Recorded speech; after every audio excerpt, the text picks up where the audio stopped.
Existem manhãs que começam normais e terminam destruindo a vida da gente.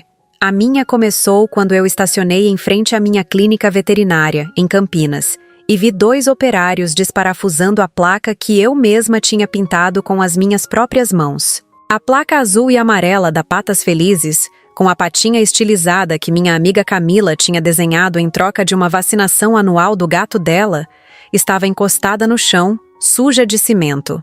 No lugar dela, sendo erguido por mãos que eu nunca tinha visto, um letreiro vermelho e branco que dizia Mega Vet Campinas, em breve. Larguei o copo de café no chão, não senti o líquido escorrer. Com licença, minha voz saiu fraca. O que está acontecendo aqui? Um dos operários me olhou de cima da escada. Aquele olhar, eu vou lembrar dele para sempre. Era olhar de pena. Daquele tipo que a gente dá para quem está se humilhando sem perceber. A gente recebeu ordem de serviço para trocar a placa, dona. Foi a imobiliária que pediu. Qualquer dúvida tem que falar lá dentro mesmo. Eu sou a dona daqui. Os 2 homens se entreolharam. Olhei para a porta de vidro da minha clínica. A mesma porta que eu tinha escolhido pessoalmente, com puxador em formato de ossinho. Lá dentro, sentado na minha recepção, atendendo o meu telefone, estava um homem que eu nunca tinha visto. Atrás dele, na parede onde antes ficava o quadro com as fotos dos animais que tínhamos atendido em mais de uma década, o orgulho da minha vida, havia agora um banner publicitário. E nesse banner, sorrindo com a expressão ensaiada de quem ganhou, estava a foto do meu maior concorrente, o homem que tinha tentado comprar a Patas Felizes 3 vezes nos últimos 5 anos e que tinha levado 3 não da minha boca. Dr. Maurício Bertolazzi. Empurrei a porta. Trancada. Bati no vidro com a mão aberta. Abre essa porta. Eu sou a doutora Maria Alice Andrade. Eu sou a dona daqui. Ele me olhou pelo vidro, me deu um sorriso treinado e fez sinal de que estava fechado. Inauguração na sexta, doutora. Ele falou alto, abafado. A senhora pode marcar consulta pelo telefone. Doutora. Ele me chamou de doutora, depois de me ouvir dizer que eu era a dona, como se eu fosse só mais uma cliente esperando consulta. Como se a minha frase tivesse passado por ele como vento. O celular tocou no meu bolso. Era a Camila, minha gerente e minha amiga, a mesma que tinha desenhado a placa antes de virar minha mão direita. A voz dela vinha quebrada. Mari, a gente chegou hoje e não conseguiu entrar. Trocaram a fechadura. Tem segurança na porta. Falaram que a empresa mudou de dono e que a gente não trabalha mais aqui. Mari, eu não recebi nada. Ninguém me avisou nada. Eu nem sei o que aconteceu. Camila, eu disse, e minha voz me pareceu de outra pessoa. Eu acho que a minha mãe vendeu a clínica. Para entender como uma coisa dessas é possível, eu preciso voltar uns anos no tempo.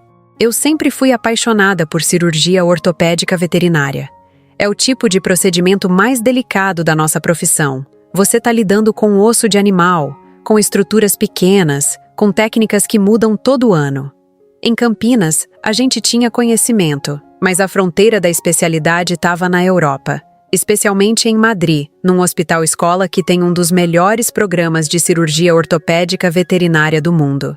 Eu me inscrevi na seleção sem contar para ninguém. Achei que não ia passar. Eram 6 vagas. E tinha gente do mundo inteiro concorrendo. Quando o e-mail chegou em outubro daquele ano dizendo que eu tinha sido aprovada, eu chorei na frente do computador. Eram 6 meses. 6 meses de dedicação integral, em Madrid, com bolsa parcial. Para um veterinário, era a oportunidade da vida. Mas tinha um problema enorme: a minha clínica. A Patas Felizes não podia parar. Eu tinha contas para pagar, aluguel do imóvel, fornecedor de medicamento, folha de pagamento de 4 funcionários, contador, banco. Tinha clientes fiéis que dependiam da gente. Eu não podia simplesmente trancar a porta e voltar dali a meio ano. Foi a minha mãe que se ofereceu. Filha, vai estudar. Eu cuido daqui para você. Ela tinha 62 anos. Era aposentada da prefeitura, tinha tempo, sabia mexer com a administração. E, segundo ela, não tinha nada mais importante na vida do que ver a filha realizar um sonho. Sentou na minha cozinha, com uma xícara de café entre as duas mãos, e disse: "Você assina uma procuração para mim. Eu vou na clínica 3 vezes por semana, recebo os relatórios da Camila, autorizo os pagamentos do banco, assino o que precisar. Quando você voltar, tá tudo igualzinho do jeito que você deixou." Era um arranjo simples. Procuração pública, com poderes amplos para a administração da clínica. Assinar cheque, autorizar transferência, contratar e demitir, representar a empresa em qualquer mesa. É o tipo de procuração que centenas de empresários brasileiros passam para parentes próximos quando vão viajar a trabalho, fazer tratamento médico, estudar fora. Não tem nada de ilegal nisso. É documento padrão de cartório. Meu advogado da época me alertou. "Maria Alice, procuração com poderes amplos é uma faca de 2 gumes. Sua mãe tem o poder de vender a clínica se quiser, de hipotecar, de fechar. Você tem certeza?" Eu respondi que minha mãe não era faca. A procuração foi assinada na semana seguinte. Validade: 5 anos, como manda a lei para procurações públicas com poderes especiais. Eu fui para a Espanha. Voltei 6 meses depois, com diploma de especialista, peso a menos e a clínica intacta, exatamente como ela tinha prometido. Encontrei tudo no lugar. Camila tinha gerenciado com mão de ferro. Minha mãe tinha apenas assinado o que precisava ser assinado, e nada mais. Eu agradeci. Comprei para ela um conjunto de panelas de pressão de aço inox que ela tinha visto numa propaganda. Beijei a testa dela. Voltei para minha vida. A procuração ficou ali. Nunca pedi para revogar. Era um pedaço de papel velho vencido em pouco tempo, sem importância. Pelo menos eu pensei. Foi 1 ano depois disso que apareceu o Rogério com uma namorada nova, a Tatiana, filha do Dr. Maurício Bertolazzi, o concorrente da reportagem, o homem do banner. A minha mãe morava na cidade vizinha, em uma casa modesta de 3 quartos onde eu tinha crescido. Quando eu toquei a campainha, ela abriu de hobby felpudo cor-de-rosa, com bobs no cabelo, com a televisão da sala ligada no programa da manhã. Atrás dela, sentado no sofá, tomando café como se a casa fosse dele, estava o meu irmão. Rogério não dormia naquela casa havia anos. Ele morava em outro apartamento, alugado pela minha mãe, com dinheiro que só podia vir de um lugar. O fato de ele estar ali, naquela manhã, com a Tatiana ao lado, comendo bolacha como se fossem hóspedes confortáveis, aquilo me disse tudo antes de qualquer palavra ser dita. "Filha", minha mãe falou com uma alegria fingida que doeu mais do que se ela tivesse me xingado. "Que surpresa! Entra, vem tomar café." "Mãe, você vendeu a clínica." Não foi pergunta, foi afirmação. E o silêncio que se seguiu. O silêncio enquanto o Rogério e a Tatiana se olharam, enquanto minha mãe fechou os olhos por 1 segundo e suspirou. Esse silêncio confirmou tudo. "Maria Alice, vem cá, senta. A gente precisa conversar." "Eu não vou sentar." "Filha, eu fiz isso pensando em você também. Foi um excelente preço. Eu separei a sua parte, viu? Eu te dou 300 mil reais. Você pode usar para começar outra coisa." 500. A voz veio do sofá. Era o meu irmão. "Mãe, a gente combinou que ela ia receber 500. Eu olhei para o Rogério. Foi a primeira vez na minha vida que olhei para ele e enxerguei um estranho. 500? Vocês estão dividindo o meu dinheiro como se eu fosse uma irmã caçula que ganha mesada? Mari." Ele se levantou, vestindo a camisa social que ele só usava em casamento. "Você entende, né? Você sempre teve mais oportunidade que eu. Sempre. Você teve faculdade, você teve carro, você teve casa. Eu sou seu irmão. Eu também sou filho da mamãe. Você nunca trabalhou um dia na vida, Rogério. 31 anos e não paga uma conta de luz. Tem um carro que a mãe paga, um aluguel que a mãe paga e uma esposa que te olha como se você fosse o rei Arthur. Sabe-se lá por quê." A Tatiana se levantou do sofá. "Olha aqui, Maria Alice. Você não precisa atacar o Rogério." "Cala a boca, Tatiana. Foi o seu pai que comprou a clínica, né?" "O Dr. Maurício. Foi o seu pai que comprou a clínica pelas costas da real dona dela. E aí, gente, o meu irmão falou a frase que selou o destino dele. Em vez de ficar quieto, em vez de fingir que não sabia, ele falou com a maior cara lavada do mundo. Foi meu sogro. E foi um ótimo negócio, Mari. Você nunca teve capacidade de tocar aquilo. A clínica nunca rendeu o que poderia ter rendido. Com a estrutura da Megavet, em 2 anos vira franquia. A gente pensou no que era melhor para a família. Não. Vocês pensaram no que era melhor para vocês. Eu olhei para minha mãe. Ela estava com a mão na boca. Os olhos dela estavam molhados. Não sei se de arrependimento, se de medo, se de constrangimento. Eu não me importei mais. Mãe, vocês usaram a procuração da viagem da Espanha, né? Silêncio. Ela olhou para o Rogério. Ele olhou para o chão. Filha, a gente usou aquela mesmo. Aquela procuração venceu, mãe. Procuração pública com poderes especiais vence em 5 anos. Eu sei que você sabia disso. O advogado te explicou na época da viagem. Eu estava na sala. Maria Alice, calma. Como é que o cartório aceitou uma procuração vencida? E o Rogério? Eu juro pra vocês que isso é verdade.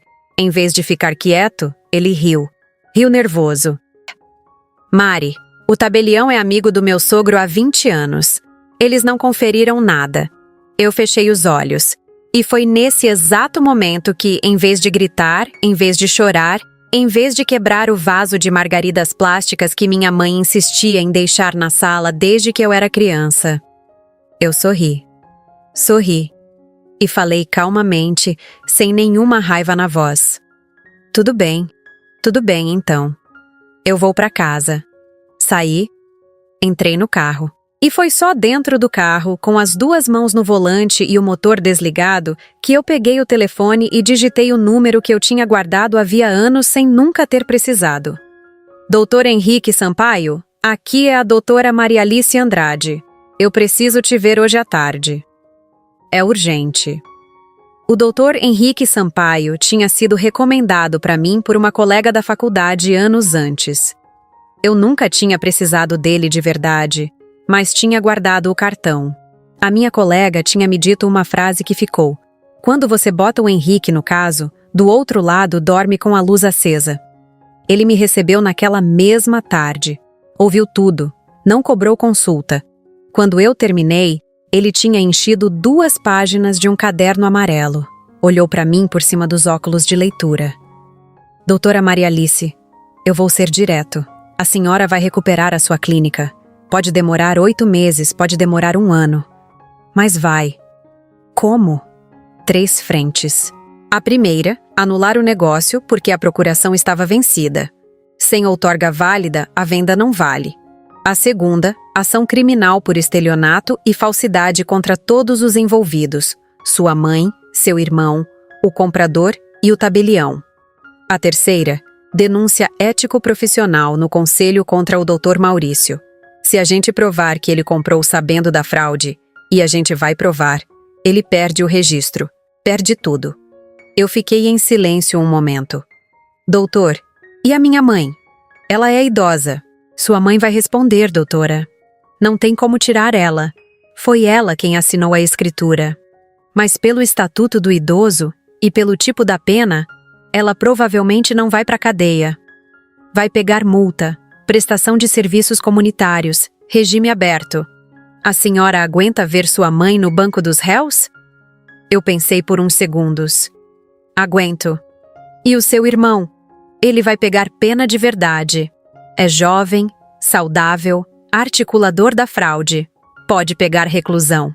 Além de indenização individual por dano material e moral. Bens penhorados. A senhora quer ir até o fim com ele? Até o fim. Ele estendeu a mão. Eu apertei. Prepara o coração, Maria Alice. Isso vai ficar pior antes de ficar melhor. Mas a senhora ganhou esse jogo no momento que entrou nesta sala. Enquanto o doutor Henrique trabalhava nas frentes oficiais, a Camila, minha Camila, fez o que talvez tenha sido a parte mais importante dessa história. A Camila tinha sido gerente da clínica por 4 anos. Antes disso, Tinha trabalhado no setor financeiro de uma agência de turismo. Tinha cabeça de detetive. Quando o Dr. Maurício comprou a clínica e demitiu todo mundo, ele cometeu um erro fatal. Deixou a Camila com raiva.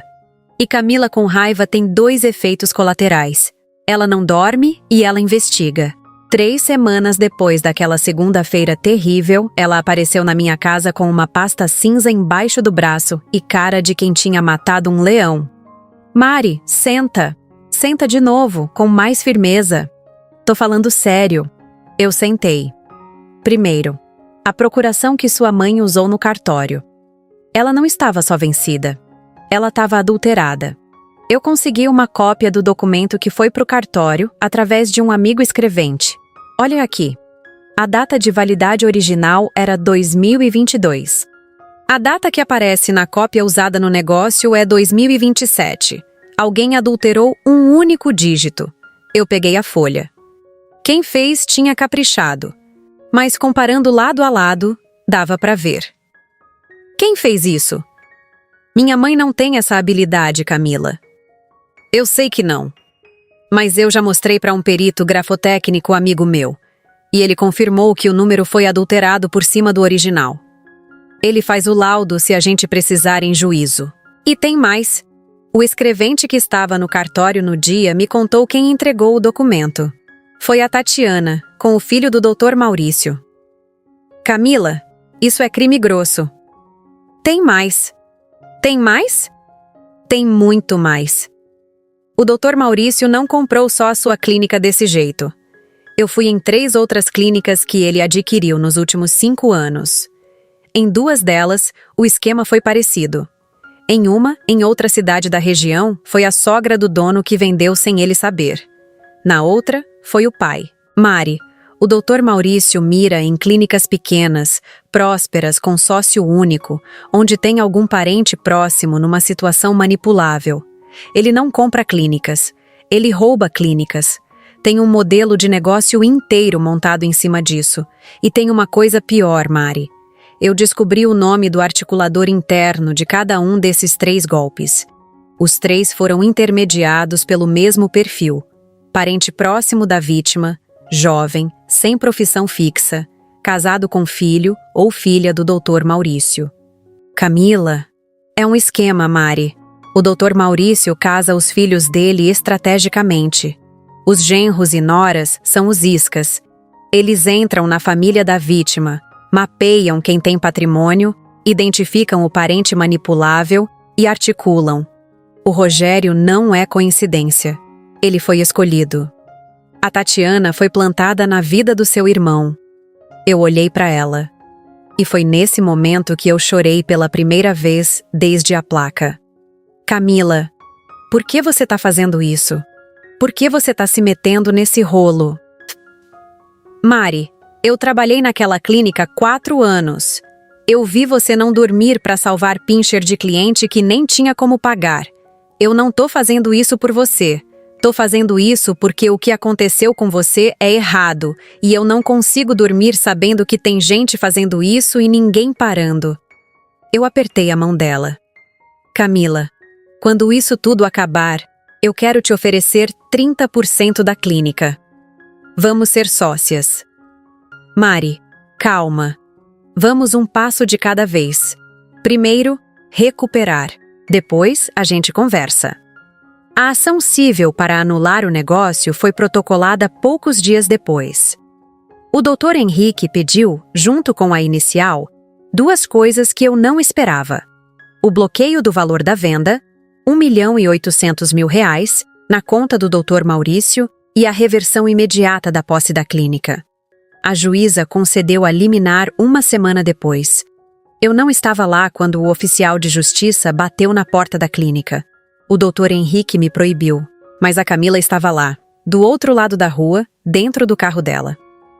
Ela me ligou no momento exato em que o gerente da Megavet abriu a porta e recebeu o documento. Mari, o cara ficou branco. Eu queria que você visse a cara dele. O Dr. Maurício recorreu. Tinha contratado um advogado caro de São Paulo, daqueles que aparecem na televisão. O recurso foi negado em segunda instância 3 semanas depois. E aí começou a parte boa. A imprensa pegou o caso. Primeiro foi uma matéria no jornal local. Veterinário renomado é acusado de fraude milionária na compra de clínica de Campinas. Depois que a matéria saiu, as outras 2 vítimas, os colegas das outras cidades que a Camila tinha encontrado, apareceram com nome e CPF e processo coletivo. A matéria virou capa do caderno regional. Depois, virou pauta nacional, num programa de televisão sobre golpes empresariais. E na reportagem nacional, o repórter listou os 3 nomes do esquema, lado a lado na tela. Dr. Maurício Bertolazzi, Rogério Andrade, Tatiana Bertolazzi Andrade. Os 3 juntos, como articuladores do golpe. Em menos de 2 meses depois daquela primeira manchete, o Conselho abriu sindicância contra o Dr. Maurício. A Polícia Civil instaurou inquérito. A Megavet, uma rede que tinha 5 unidades, começou a perder clientes em massa. Funcionários começaram a pedir demissão antes de serem associados a uma marca contaminada. Fornecedores começaram a cobrar à vista. A Megavet faliu 9 meses depois. E eu reabri a Patas Felizes 3 meses depois do bloqueio judicial. Sem festa, sem buzz nas redes sociais. Só eu, a Camila e a equipe original que voltou inteira. A velha placa azul e amarela que a equipe da Megavet tinha deixado encostada no quartinho da garagem, eu mesma peguei o martelo e parafusei de volta na frente. O telefone tocou pela primeira vez naquela mesma manhã. Era a dona Marlene. Doutora Maria Alice. É a senhora mesmo? Eu liguei e a moça atendeu falando, Patas Felizes. Eu tô chorando, doutora. Pode marcar a vacina da Mimi para esta tarde? Sim, dona Marlene. Pode trazer a Mimi. A indenização individual contra o meu irmão foi arbitrada em R$800 mil. A Tatiana largou ele. Quando entendeu que o marido ia falir e não tinha mais 1 centavo, fez as malas e sumiu. Levou o carro. Postou em rede social uma foto da aliança dentro da pia da cozinha, com a legenda Recomeço. Os bens foram penhorados. O carro popular que minha mãe tinha financiado para ele, 30% de qualquer renda futura em qualquer plataforma, e a herança que ele teria dela um dia. Ele virou motorista de aplicativo, carro alugado de frota. Os clientes começaram a reconhecer ele. O nome dele tinha saído nas matérias junto com o sogro, e o público da reportagem era exatamente o público dos aplicativos. Cancelavam a corrida na hora ao verem o rosto do motorista. Uma cliente filmou. O vídeo viralizou em grupo de bairro. Olha quem virou motorista, o cara que vendeu a clínica da irmã. Ele tentou criar perfil novo na plataforma. Não adiantou. O rosto era o mesmo. Ele me mandou mensagem alguns meses depois, pedindo R$3 mil para pagar o IPVA do carro alugado. Eu não respondi. Mandou de novo. Mari, eu não tenho onde dormir. Não respondi. Foi morar com 2 colegas, num quarto dividido, num bairro afastado. O dinheiro que entra na minha conta vindo da execução, eu não uso. Patrocino castração gratuita de cachorro e gato de rua em Campinas. Quase 1 ano depois daquela reabertura, eu estava no bloco cirúrgico operando uma Shih Tzu chamada Pituquinha.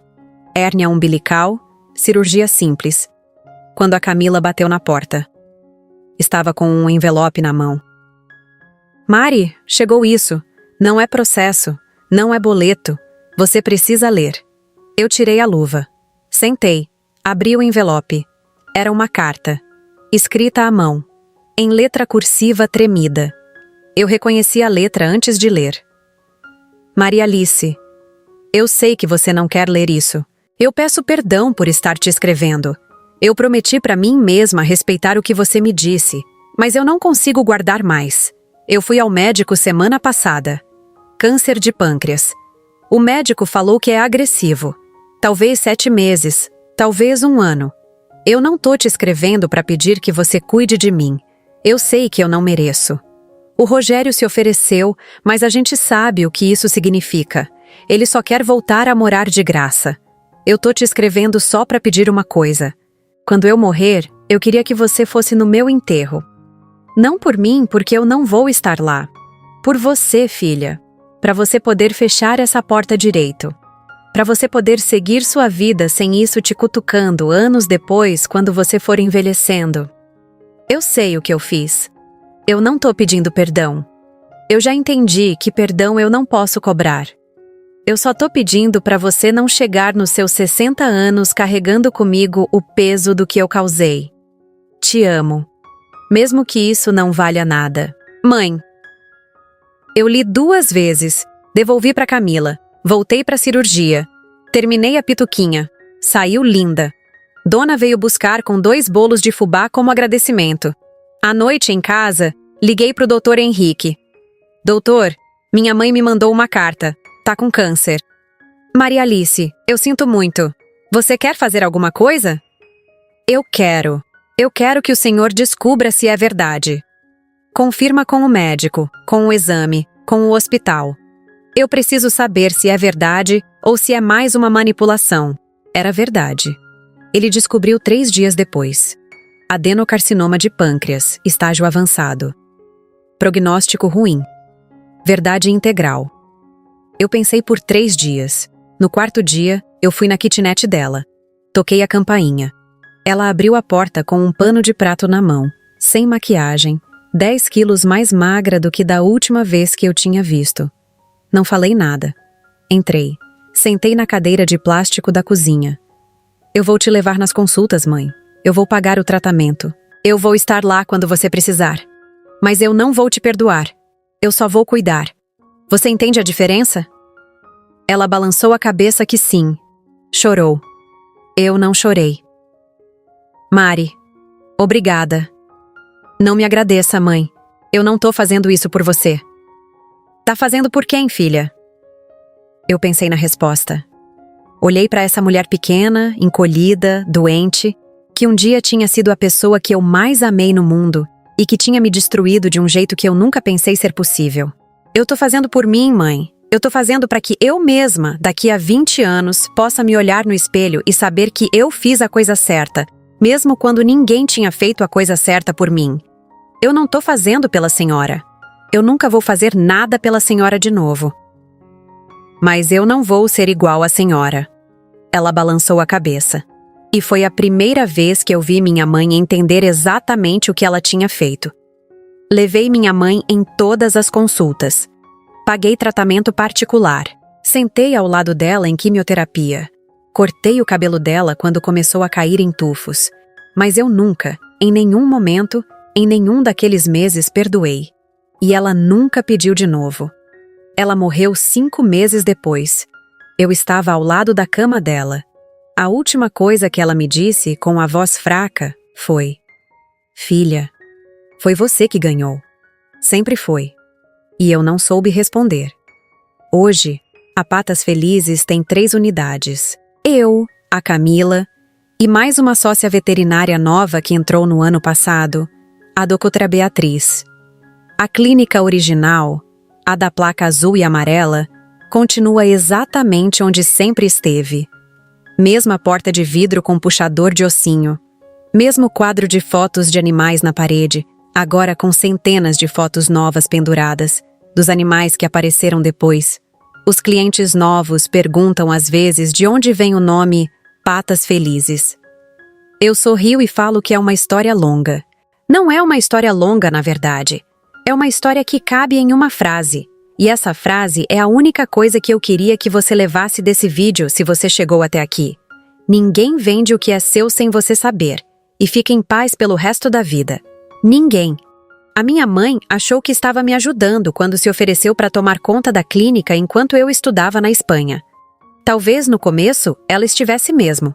Mas quando o poder pousa na mão de quem nunca trabalhou para ele, a tentação de usá-lo é maior do que qualquer amor. O meu irmão achou que estava jogando esperto, que estava resolvendo a vida dele às custas da minha. Hoje ele paga 30% de cada corrida de aplicativo para mim, pelo resto da vida útil dele. E esse dinheiro vai para a castração de cachorro de rua, porque até a maldade dele, no fim, virou bem. O Dr. Maurício achou que tinha encontrado o esquema perfeito. Hoje ele não tem registro, não tem rede, não tem nome. Foi condenado a indenizar as 3 vítimas em valores que somaram 4.200.000 reais. Vive de empréstimo do filho advogado que respondeu junto com ele. A Tatiana eu não sei. Eu nem quero saber. A última coisa que eu ouvi foi que ela tinha postado no perfil dela uma foto numa praia com a legenda Reconstruindo. Eu vi e dei risada. Que reconstrua. E eu vivo. Vivo dentro da minha clínica. Vivo no trabalho que escolhi. Vivo na rotina que construí, paciente por paciente. Vivo perto da Camila, que é a minha sócia e a minha irmã de alma. Vivo perto da dona Marlene, que continua trazendo a Mimi para vacina toda a primavera. Justiça às vezes demora. Às vezes ela custa caro. Às vezes ela faz você passar por uma noite ou 10 ou 100 sem dormir. Mas ela chega. Ela chega quando a gente tem coragem de chamar ela pelo nome, contratar quem entende, escutar a amiga certa e seguir em frente sem deixar a raiva virar veneno. A minha mãe, no final, me disse que eu tinha ganhado. Não foi nada disso. Eu só recuperei o que era meu. E eu segui em frente, não porque consegui esquecer, mas porque consegui carregar sem deixar o peso me derrubar. A diferença entre essas duas coisas é o que separa quem vive de quem só sobrevive.